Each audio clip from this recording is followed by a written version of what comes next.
এই দেখুন মশলা ভেন্ডি বানাচ্ছি আজকে। আমরা তো ভেন্ডির তরকারি ভাজা খাই।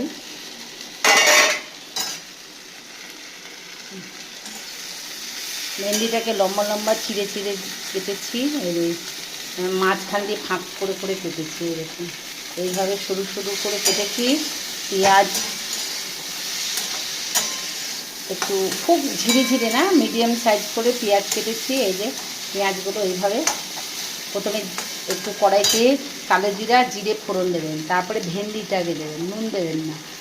ভেন্ডিটা দিয়ে চাপা দিয়ে একটু ভাজা ভাজা হবে, তারপরে উপর দিয়ে পেঁয়াজটা দিয়ে দেবেন।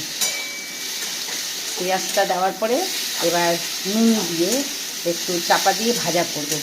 ভাজা করার পরে নরম যখন হয়ে যাবে তখন একটু জিরের গুঁড়ো, একটু ধনের গুঁড়ো, কাঁচা লঙ্কা চিড়ে দিয়ে এবার লাল লাল করে নরম হয়ে গেছে। এই দেখুন নরম হয়ে গেছে।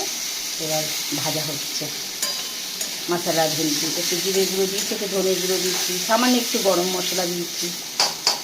ভাল লাগবে। টমেটো দিলে টমেটো দিতে পারেন, আমি টমেটো দিইনি।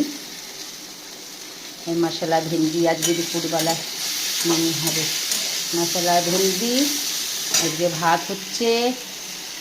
এদিকে মাছের ডিম নিয়েছি, মাছের ডিমের মধ্যে একটু আলু সিদ্ধ দিয়েছি। আজকে অন্য ধরনের বড়া ভাজা হচ্ছে। একটু আলু সিদ্ধ দিয়েছি আর রসুন আর কাঁচা লঙ্কা একটু থেতো করে নিয়েছি, হামুদের সাথে থেতো করে ওটা দিয়েছি। আর 1 চামচ বেসন দিয়েছি আর নুন আর একটু জিরে গুঁড়ো, একটু ধনের গুঁড়ো, একটু গোলমরিচের গুঁড়ো দিয়ে এবার এটা মাখবো, মেখে বড়া করবো। মাছের ডিমের বড়া আজকে দুপুরবেলার মেনু। আজকে এই রান্না হচ্ছে। বেলা হয়ে গেছে, বাজারে গেলাম, বাজার থেকে এসে এই রান্না করতে বসেছি।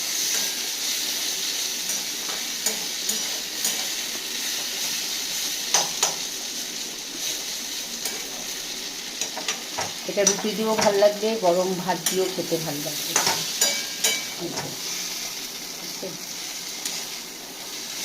ওপর দিয়ে একটু আমচুর দেবেন, আরও ভাল লাগবে। আমি টমেটো দিলে ভাল লাগবে, আমচুর দিলেও ভাল লাগবে। টমেটো দিলে একটু ল্যাক ল্যাক হয়ে যাবে, যেহেতু টমেটোর একটা থাকে, রস থাকে। আর আমচুর দিলে আপনার একটু টক টক লাগবে, ভাল লাগবে, খেতেও ভাল লাগবে। না দিলেও চলবে। বাঙালিদের তো একটু মিষ্টি দেয়, আমি মিষ্টি দেবো না, যেহেতু